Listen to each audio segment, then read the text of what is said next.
Okay, so hey everybody, Sandra here. Thank y'all for joining me again today. This is a special, super de duper special treat for me today. For the very first time, I got to meet one of my personal heroes. This is Nalida Lacet Besson, and she's from Boston. And so I wanted to tell you first how I ever heard about Nalida was through the YouTube channel that is The Big Change by Jason Cohen. And he interviewed, I don't know, over 100 people that he interviewed Yes. that lost a substantial amount of weight and went on to change their lives for the better. And Nalida's story really hit home with me. It really resonated with me because she had our stories are so similar. And then she had some mantras that she had offered, and one of them that it was so elegant, which is just do it, just go through it. And I'm like, yes, of course, because when you're struggling in the evening to not go back in the kitchen, just do it, just go on through it, feel your feels, and make your way through, and you'll be so glad in the morning. Or any struggle that you're going through, stress, stick with your plan.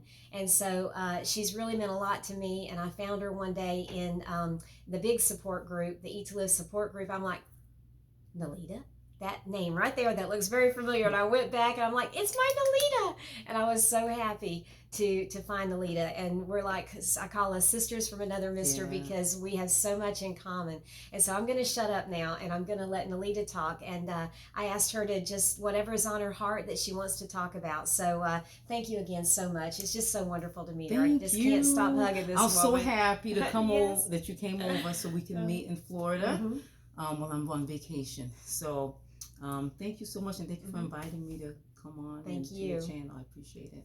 So maybe I'll start and just give. I don't know if I should look in the camera. What Oh, should I look? well, if you look at the camera, it's down, it's in the Okay. bottom corner, I think. Do you see the little dots, the little holes? Is it on the top or the bottom? I Can't kind of tell. see with my face in the middle, so maybe I'll look Okay. over All there. right. I Yeah. think.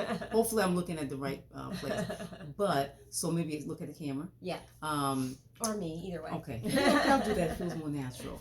So I guess maybe I'll start with a brief summary Yes. of my health journey, and I know you're gonna add some other show notes if people want And I more will put a information. link to Jason's, and she's done several interviews. Okay, so I'll put links to them, and I'd love for you to go back and watch those too. All right. So I started my health journey 2013, and it was actually in July of 2013, and it was after a trip to Orlando where I am again. So it's nice to kind of revisit again and be in a different place Yeah. than where I started. We took a family vacation down here, and when I got back, and on vacations, that's when a lot of people afterwards get sick. That's and when right. Dr. Furman has said that, it's for a reason. You indulge more than you normally do. You eat more.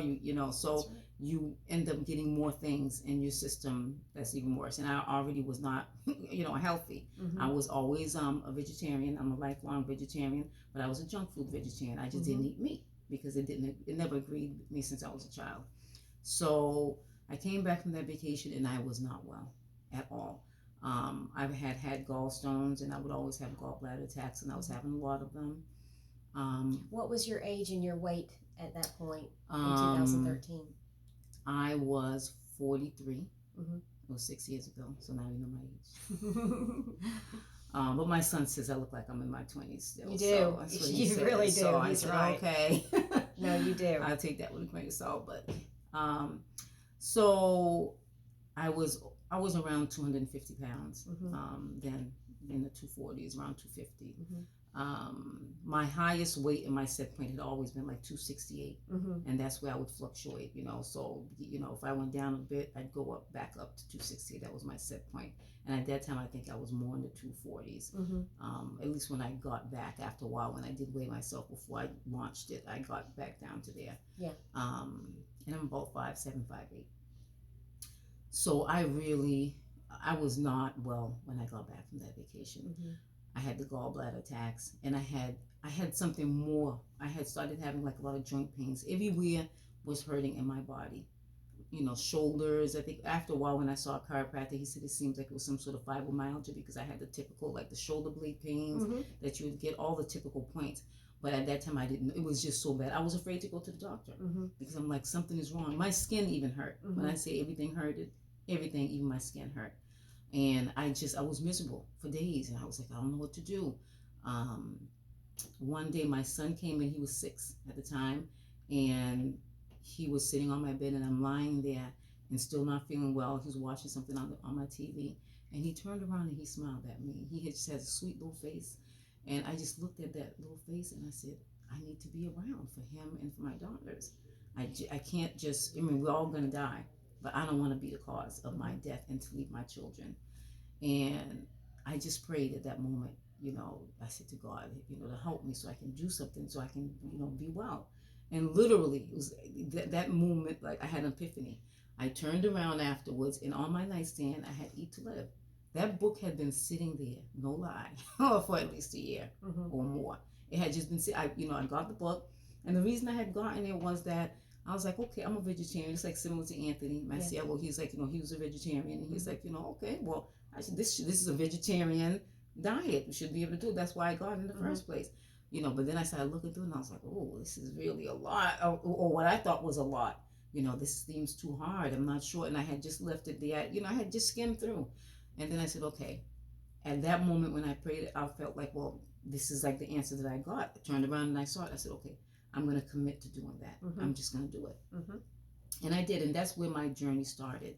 And I had bumps in the road, especially in the beginning. You had bumps? I had bumps in the road. That's really odd. You mean you've struggled a little bit? I struggled a little bit, I mean, when you're that big, you're gonna start losing weight anyways, even if you struggle. Oh, you do. You know. So I was like, okay, I can still go to Whole Foods and I can get, when the holidays came around, I was like, ooh, my vegan pumpkin pie, vegan, vegan desserts or whatever. And I'm a sugar addict. So the sugar, I was like, it was harder for me to give up, but I was like, oh, it's vegan, so I would still, get those things, and I was still losing some weight, but then I started feeling the gallbladder attacking again, and I started feeling a little bit of aches, and I'm like, I can't do this. Right. So by the time the holidays were just about done, it was December 27th, 2013, and I committed that day, no more sugar. That's it. Cut all that stuff out, the salt, the oil, the sugar, all of it out. And I did. I cut it out. I have not had sugar by God's grace. I say only by His grace because I loved sugar since December 27th, 2013. Cut out sugar. Wow. And that really made a huge difference. I could feel the difference in my body, the pain starting to go away and everything. So it took me 2 years because I realized I have a slow metabolism. Some people have fast. Some people be like, I lost 100 pounds or 150 pounds in 1 year. Yeah. That's not me. And don't go by that. When people talk about that, don't listen to that. Okay, you have your own speed and your own methods of handling it. Mine too. And I can't say I lost 150 pounds in 8 months. I can't say that either. So that's nothing. That's no indication of anything. Okay. Yep. It took me 2 years to lose that, and I always say that's when I made the big change, because I'm always saying on my page, big changes, big results, little changes, little results. Little results are good too, but sometimes when you have extreme issues, you can't afford to just stay with the little changes. So like a couple years before that, my husband and I, we had cut out all sodas, most dairies, but not all. And back then he was still pescatarian himself. But we both lost like 20 pounds, right off the bat. So that got me down 20 pounds just from stopping the sodas. So that was significant, but it wasn't enough. It wasn't enough for my health. It wasn't enough for his health because he had high blood pressure. We were both still obese. So it wasn't enough. But it was at least a start, and I felt like, okay, when it was time to cut off the sugar and all these things, I remembered, well, I did give up soda. And all of it. So it's possible that I could do more. So it was significant in that sense, but it was still a little change. But the big change is what gave me the big results. And I started from a size 24. And I had never, my goal was if I can get down to a size 10, because there was one other time that I had twice when I had lost some weight. First time, not significantly, I went from that size 24 to like 16, but then I regained it soon after. And then another typical story. Exactly. And then the second time I had lost a significant amount of weight, I had gone down from size 24 to size 10. And, because of my height and everything, I looked slim, and people would tell me, like strangers would be like, oh, you look good, you're so slim, you're tall and slim. So in my head, I said, okay, if I can just get back down to the size 10, that's it. And, I'll be good. I'll be where I had been before. I had some dresses, that I had, and clothing that I had. They had sat in my closet for 12 years in the back. And when I got to size 10, I was like, I thought I had arrived. I put them on again. It just felt so good. And then something happened. My body kept shrinking more. And then I got down to a size 8. And I was like, oh my goodness, what is this? And then I got down to a size 6. Yeah. And I just said, oh my goodness, I can't. I had never been. And I was like, and I'm a curvy woman. So sometimes I don't even think that I'm that size, but when I go to put on the clothes, and I'm size small, and 6, I'm like, it actually fits me, even though I'm always talking about my hips. Yeah. And you can see them live. I do have those curves. I do have the hips. I have a smaller upper. And it just happened because, I don't know how much. I just let all my business out. But the truth is, I had much larger breasts. And because they shrunk naturally, that got me smaller, that sometimes on the top I could wear 4. Right. So that's how I'm able to do like the small up top. And I still have some smalls, in the bottoms, like the sweatpants and stuff. But that happened, and that had never happened. But it was really through the nutritarian diet, I think. I think it's just more about, it's more than the weight. Maybe it gets the fat out of you too, and all of that, because it just shrinks. Even if you don't see that number on the scale, it just does it. It's amazing. It just somehow does it. So it just kind of shrunk me a little bit more. And like I said, with the metabolism, I had my metabolism tested. I would never say what it was, because I remember someone in the plant-based community having hers professionally tested as well, and put it out there, and people were all over her saying, oh my goodness, you can't eat that, it's too small, whatever. But testing that way made, confirmed to me that my metabolism is naturally slower.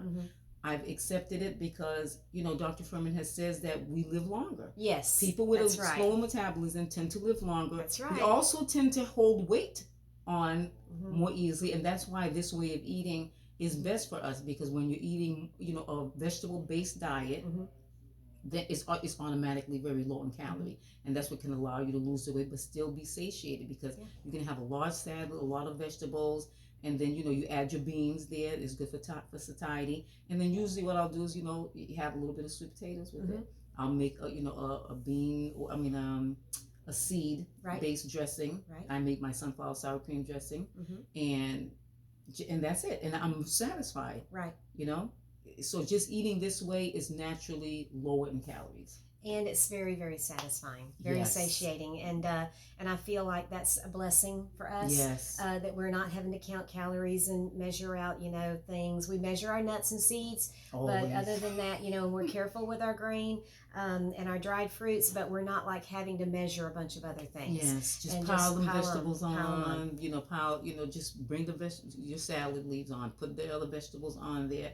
Add the beans, and like you said, measure the nuts. I always measure the nuts and seeds, because it's so easy to overeat on those. Yeah, but don't leave them out. Don't, definitely, because it helps with the satiation and just the nutrients themselves. That's right. They're good for brain health. Oh yeah, that's right. And so you have recovered pretty much all of your health. You've regained everything back as a nutritarian. It has really paid off for you. You're a picture of health. It's amazing. Just the energy level, like my kids always say when we go to amusement parks. Like even now, we came back again in 2016, and now again, and they were like, my goodness, we're able to move more in the park. We're able to walk everywhere. And it's hot as blazes out there. I thought we were at the park. When was it? The day before yesterday. I thought I was gonna pass. It was so hot, but we were able to do it. My husband and I, because he then went on to. Yes, and it takes a while. I know sometimes people's like, well, my spouse is not on board, and I'm not gonna do it. The good thing about Michael is he supported me. Yes. When I said I had to throw away all the junk food, like when I had that moment of epiphany, I said, that's it. I talked to Michael, and he knew I was not well. Right. So he supported me. I said, I need to throw away all the junk food, because if I don't, it's going to be harder for me. He says, that's fine. It's going to be better for us anyways. I literally went into the kitchen, in the pantry. I threw away all the sugar. Yeah. All the oil. I had things of, I had jugs of oil. I had salt, everything. Chips, cookies, everything. My kids were like, not the Oreos. Everything. I said, it's not good for you guys too. I was like, I want to be healthy. I want you guys to be healthy as well. But I replaced them with Lara bars for them, the ones that don't have the sugar, just nuts and dates. I added lots of fruit bowls all over the house, so we always had fruits, we had vegetables and everything. So they learned to adapt. They really did. They learned which vegetables they liked the most. They tried different things. They learned to love sweet potatoes. They had things with more higher fat content, growing kids. so they had more nuts and things like that. So let me just interject here and say that Nalida is an expert at Haitian cooking. She is really good at it, and she has learned how to take the traditional recipes, and you have learned how to adapt them and to do with SOS free, and it has really the family, she makes cakes and things that people ask for that aren't even nutritarian. They want her nutritarian desserts at parties and things, and she's so you can follow Nalida also and get some of her recipes and things too. Yeah. So we learned a new way. I mean, with the salt, that was harder to give up, I think, for me and Michael. I mean, when I said, you know what, Michael, I said, I'm going to really cut out the salt. Because, I've always read it wasn't that good for you from Dr. Furman. And then I also joined Chef AJ's group, and she talked about the salt and how it's going to keep you hungry. And I said, okay. So with the support of that group at that time, I said, okay, I'm going to really cut out the salt. Yeah. And it made a difference. And Michael was like, well, Haitian people eat salt. And I said, well, Haitian people have high blood pressure too. So, So, we did that. We used other things. Like sometimes we'll still use some of the liquid aminos to add to recipes and things. But there's certain things, like I will make my bean stew and we'll have it plain. Or sometimes if we're having to get together, we'll make brown rice and have it over it, like kind of like what we call Julian sauce plus, so rice with the bean sauce. And it has zero liquid aminos, zero salt, zero nothing. And people's like, how is it tasting salty? And I'm like, tomato paste has natural sodium, because the tomato paste has just tomatoes. That's the only ingredient. And I said, because there's natural sodium. Yeah. So you learn different things, how to cook. And I had a little bit of dates in there. The sweetness, is next to the salty and the sour. And your taste buds starts to come alive. And you add the herbs and the seasonings, and it's a good thing. When our taste buds are not under attack by bags of Doritos and Oreos and things like that have packaged chemicals and preservatives and processing flavors that aren't real food. When we get rid of all that, then our taste buds say, oh, real food? Oh, thank you. Okay, now I get to taste the real thing.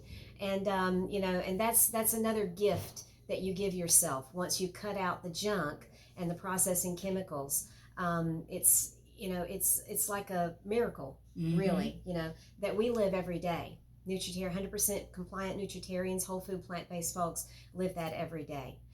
So we have a few minutes left, and I would love, we could go on here for 4 hours. I could talk to this woman for 4 hours, and you would learn so much. But we only have a little bit of time left, and I was wondering if you could share some of the tips some of the strategies that you've picked up ever since 2013 to make this a sustainable lifestyle. What are affirmations or little things you've done? As many as you can fit in here. Yes. So I think the first thing is to get rid of the junk food as much as you can. Now I know some people live with other people's spouses or roommates or whatever and can't. But if you can't get rid of everything, use separate spaces. So have them put theirs in different cupboards or cabinets. Different shelves on the refrigerator, different containers so that you're not seeing them. So doing that, get rid of it, because having it there in your environment and seeing it all the time is going to be tempting to you. It is a little hard. Yeah. So that's the first thing. And the other thing is replacing it with other things that are nutrient rich. So get a lot of fruits, get a lot of vegetables, things that you like. Try different fruits out and have them always there in your environment. If you have kids, get healthy snacks for them besides the fruits, like Marbas for them. That's all natural, and you have that for them, and give them options. Like I had something I started with my kids called the Healthy Exchange Program. So if they went to school and they were being offered a candy bar or whatever, they can make a choice, because I told them I'm not always with you. You know what's good, what's not. They've seen documentaries, they've done all these things, and so they can make a choice to either, if they have it, but they're not bringing it in the house, or if they bring it and say, I'm making a healthy exchange, it goes in the trash. Yeah. And then they get a Larabah or a piece of fruit or something. Love that idea, healthy exchange. Yeah, and I have a video some way back, if you search my page, where I interviewed my kids about the Healthy Exchange Program. And it was around Valentine's Day, I think. And so they talked about it and, what they liked about it, what was good about it. Sometimes I'll even make them, a vegetarian dessert. If I don't have any Larabahs, then they came and they was like, I didn't have this thing. And so, and I was like, well, if I don't have a bar, why don't I just make you these? And I'll make them like an oat banana cookie or something energy like that. Bar, yeah. They're easier than you think to make your own energy bars. Very easy. So that's another thing. The other thing that has been very, very helpful for me is to use supermarket delivery services for a lot of reasons, because you can get like Whole Foods or whatever your local supermarket is also delivered straight to your house. That will save you time. You have a list of all the things that you buy, so all your salads and everything, and deliver right to your door. And you're not so tempted, because we know when we walk into any grocery store, a lot of times, your produce section could be there, but the bakeries also, they get all those smells, all these advertisements for all this junk food, and that is difficult for a lot of people. It is, yeah. So, I haven't tried the delivery service yet. I need to. It's a game changer. Or even just pickup if you can. Yes, do pickup. even that, because it saves you so much time. Think about the hours that you would spend in that store. You just go on your list. Literally, I can do a shopping in 5 minutes, and then just schedule time for them to deliver, and that's it. Yeah, it makes it so much easier. A very good idea. The other thing is getting more convenience type of Whole Foods. So in terms of the beans, yes, I buy dry beans. It's cheaper, obviously, to do it that way. Yeah. But I also every week buy a lot of boxed beans. Yes. And that's because it's convenient. Just some days, if I didn't have enough time to prep whatever. I have 3 kids that have special needs. I have a lot of things going on. If I didn't have time, or I didn't have leftovers, and I'm going to work, I have literally just like grabbed the box of beans. And I'm a teacher. I'm itinerant. I'm traveling from school to school. I've grabbed the box of beans. I usually pre-cook my sweet potatoes. I put them in parchment paper bags. I'll grab one of those, grab a bean, grab an empty bowl, put it in, a lunch bag, and grab some salad leaves, throw it in a big Ziploc, and, grab my utensil. If I had made any dressing, add my little homemade dressing in a container, and run. Folks, that's what makes it work. Okay, you figure it out, you make it work. Okay, and that is one method of where Nalida has figured out how to make it work. Okay, and that's what you need to do here is don't try to do all the special like a new recipe every night. Yeah. Get it simple, keep it down simple, and it'll be much more sustainable for you. Yes, keep it simple, like you just said. That's the key, because I don't have time. I mean, sometimes I love to cook, so sometimes I could be like, okay, I could do whatever, but most of the time, I'm not doing anything fancy. I'm eating the same things. I may rotate them, so I may say, okay, we're going to have a quinoa salad. Like, what is it? It's just, I'll cook up some quinoa. Sometimes it's the frozen quinoa from Whole Foods. Right. Microwave a couple of bags of that, and then really get a lot of vegetables to cook. Put it in a big bowl. Add unsalted diced tomatoes, and then no salt seasonings, nutritional yeast. Mix it all together, and then have that on a bed of lettuce with seasoning. That's it. My kids love it. They're like, oh my goodness, the quinoa salad is so simple. It's mostly frozen vegetables, and that's my another tip is buy frozen vegetables as well as fresh. Because that is quick, especially if you have a family or you're just a busy person. They're very fresh, frozen vegetables. I mean, they flash freeze them, and they hold a lot of their nutrients still. So I pack up, the freezers with them, and then just get them out, either cook them under the oven or steam them. Yeah, make it very easy, make it easy on yourself. Another great tip is the frozen vegetables and frozen fruits too. Yeah. I keep that for my smoothies and stuff. I have frozen fruits. Sometimes I'll eat it as part of a fruit salad. So sometimes in the morning I may have a little bit of beans or leftover of my bean stew. I'll have a cup of the bean stew, and then I'll have a small bowl of fruit salad with about a handful of walnuts. That's it, and that's enough to keep me satiated until lunch, because of the beans and also a little bit of the walnuts that I'm adding to the fruit. Plus, when you go with the frozen, you get to experiment more with more exotic. That they'll have, like if I want to put okra in a little soup and it's out of season, you can buy the little bags of okra, frozen okra. You can experiment with frozen passion fruit chunks, and they're fresh because they're usually 5 hours, I think they say, from the field, from the grove to frozen, flash frozen. Is very quick. Yeah. Okay, I think we have time for one more hint or tip. Do you have one more tip? Let me think. Any other tips is we said to keep it simple. Just take it one day at a time. Take it one day at a time, and if you mess up, get back up. So a lot of times it's like, I fell off the wagon. Well, I may as well just give up. No. If you fell off the wagon, get right back on. It's like if you blow a tire, you're not gonna go pop up the other 3. You're gonna go and get it changed. Yeah. So you mess up, just get back on and just keep doing it. Just go through it. You're gonna have days that are difficult. You're gonna have days that are easy, but just keep on doing it, because think about this is for your life. Right. And one thing I wanted to point out about that is when we use the expression, and I use it all the time, falling off the wagon. You fall down. Another one of Jason's interviewees had said, if you fall forward. Okay, fall so that when you stand back up, you're still 2 steps further down the path. And I love that. And remember, if you're walking a path, say you have to go a mile, all right, and you stumble and you fall, do you have to beam back to the beginning and start over? No. You do not. You've already come a ways. You've already learned a lot. Exactly. You're not starting over from ground zero, okay? You are starting where you fell, and you keep going with all the experience, you know? Yes, that's exactly what I was going to say. You took the words right. But see, that's why we're sisters. That's why we're sisters. That's right. Because you do have that experience. You know, okay, this is what happened. This is where, you know, this is what worked for me. Because I'm always tweaking. Yeah, you know? That's right. Like when you go to different changes, like I was telling Sandra, you know, different changes in your body when you're around this age and things like that. And then you realize, oh my goodness, my system's changing. My metabolism is even changing. And you can't eat as much, even though your metabolism may get lower. That's right. Then you've got to figure that I kind of went back and said, like, you know, I'll keep a food journal. And so, okay, I was eating more beans and that worked for me. So now I'm going back to eating more beans and more vegetables, tweaking it here and there, and not giving up. You know, I mean, things will fluctuate a little bit. Things will get a little bit different.